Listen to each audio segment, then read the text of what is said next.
زيارة فخامة الرئيس عبد الفتاح السيسي اليوم إلى السعودية ومقابلته مع سمو الأمير محمد بن سلمان دي زيارة مفاجئة وأسعدتنا جميعا.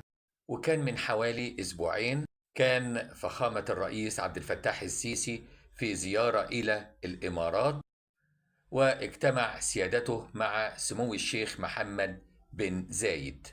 أتمنى أن نسمع قريبا جدا عن انفراجة للخلاف بين المملكة العربية السعودية والإمارات.